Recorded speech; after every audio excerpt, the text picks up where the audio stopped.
Hello everyone, नमस्ते। Welcome back to classes by Babita Gupta, hawks educational institute. आज के मेरे टॉपिक में मैं कॉन्सेप्ट ऑफ एजुकेशनल पॉलिसी के बारे में बात करूंगी कि एजुकेशनल पॉलिसी होती क्या है। और ये BEd first year paper 2 contemporary India and education और MEd fourth semester paper 2 educational policy economics and planning secondary level और एलिमेंट्री लेवल दोनों के लिए है ये। और इसके अलावा टीजीटी पीजीटी की जो तैयारी कर रहे हैं, KVS, DSSS, B TET, education से जुड़े हुए कुछ जितने भी बच्चे हैं वो जो तैयारी कर रहे हैं अपने एग्ज़ाम्स के लिए, किसी भी कॉम्पिटिटिव एग्ज़ाम के लिए, तो उन सब के लिए बहुत ज़रूरी है जानना कि एजुकेशन पॉलिसी होती क्या है। तो चलिए इसको जान लेते हैं हम। और इससे पहले चैनल को सब्सक्राइब ज़रूर करें, शेयर करें, दूसरों के साथ भी नॉलेज को ज़रूर बांटें। तो देखिए, कंसेप्ट ऑफ एजुकेशन पॉलिसी।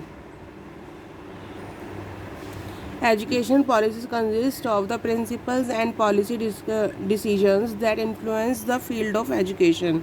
यानी कि जो एजुकेशन पॉलिसी होती है उसके अंदर क्या होते हैं, ऐसे सिद्धांत होते हैं, ऐसी पॉलिसीज़ होती हैं जो डिसीजन लेते हैं, पॉलिसी डिसीजंस होते हैं जो क्या करते हैं, इन्फ्लुएंस करते हैं फील्ड ऑफ एजुकेशन। यानी कि उसको उस चीज़ पे असर डालते हैं वो, जो कि हम एजुकेशन से रिलेटेड हमारा जो क्षेत्र है उसमें जितने भी हमें डिसीजन लेने होते हैं उनके ऊपर वो क्या है, असर डालते हैं। तो ये होती है एजुकेशन पॉलिसी।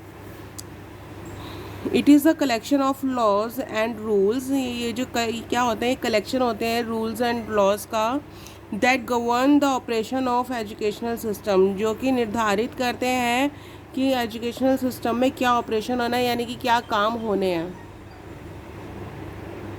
इसके बाद देखिए, it seeks to answer questions, यानी कि ये क्या करते हैं, ये जवाब देते हैं क्वेश्चंस का। और किस तरह के questions, about the purpose of education and it's objective, जिससे कि पता चले कि जो एजुकेशन है उसका क्या पर्पस है और क्या ऑब्जेक्टिव्स हैं, क्या उद्देश्य हैं उनके। इसके बाद देखिए, education policy is sometimes considered a सब फील्ड ऑफ सोशल पॉलिसी। यानी कि कई बार क्या होता है कि जो एजुकेशनल पॉलिसी होती है उसको किस तरीके से लिया जाता है, उसको लिया जाता है या सोशल पॉलिसी सब फील्ड का मतलब तो जान लीजिए, सबसे पहले होता है उपक्षेत्र।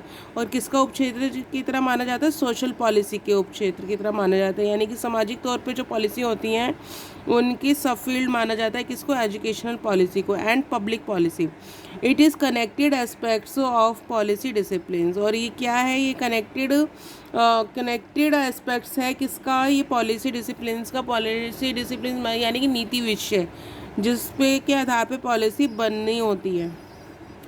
इसके बाद में आता है आपका sociology, political science, economics and law are the disciplines. यानी कि कौन कौन से डिसिप्लिन्स है, सोशियोलॉजी है, पॉलिटिकल साइंस है, इकोनॉमिक्स है और क्या है, लॉज हैं। ये सब क्या डिसिप्लिन्स हैं that can be use to better understand, जो कि यूज़ किए जाते हैं, यूज़ कर सकते हैं हम ज़्यादा समझने के लिए कि हाउ एजुकेशन सिस्टम फंक्शंस, कि जो एजुकेशन सिस्टम है हमारा वो किस तरीके से काम करता है। And change for different condition, और उसको किस तरीके से चेंज किया गया है अलग अलग सिचुएशंस में, अलग अलग कंडीशंस में।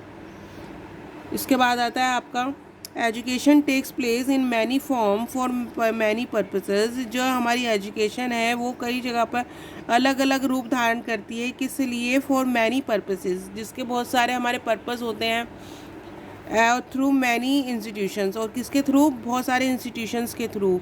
क्योंकि जो पर्पस हैं वो किस तरीके से पूरे होंगे, वो अकेले तो पूरे नहीं हो सकते ना, वो इंस्टीट्यूशंस के थ्रू पूरे होते हैं।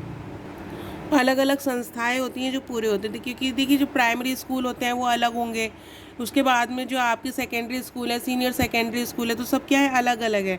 और वो सब क्या है, उन सब के थ्रू ही जो एजुकेशन पॉलिसी हैं वो वर्क करती हैं और उन सब के लिए ही बनाई जाती हैं। अब देखिए, एजुकेशनल इंस्टीट्यूशंस की हमने बात की थी, तो उसमें क्या क्या होता है। एजुकेशनल इंस्टीट्यूशंस में इंक्लूड, यानी कि जो एजुकेशनल इंस्टीट्यूशंस होते हैं, जो हमारी शैक्षिक संस्थाएं होती हैं, उसमें क्या क्या आ सकता है। तो उसके अंदर देखिए, उसके अंदर है आपका अर्ली चाइल्डहुड एजुकेशन सेंटर्स, जो छोटे बच्चों के लिए सेंटर्स होते हैं, Kinder gardens to 12th grade, जो छोटे बच्चों से लेके 12th ग्रेड तक के जो बच्चे हैं उनको पढ़ाने वाली संस्थाएं होती हैं, कॉलेजेस होते हैं और universities and professional education institutes होते हैं। और क्या क्या होता है हमारा प्रोफेशनल जो व्यावसायिक संस्थाएं होती हैं उसके अलावा और क्या है, accordingly education policy can effect the education people engage in all stages. यहाँ पे स्टेजेस होना चाहिए था बट एजेस लिखा हुआ है, इट्स ओके। तो देखिए इसका क्या मतलब है, accordingly education policy can affect the education people engage in at all ages. तो इसके अनुसार क्या है कि जो एजुकेशन पॉलिसी है वो सभी बच्चों पर इफेक्ट डाल सकती है कि जो अलग अलग एजेस में है, चाहे वो छोटे बच्चे हैं, चाहे वो बड़े बच्चे हैं 12th के, चाहे वो कॉलेज के बच्चे हैं, सब पे असर डालती है वो।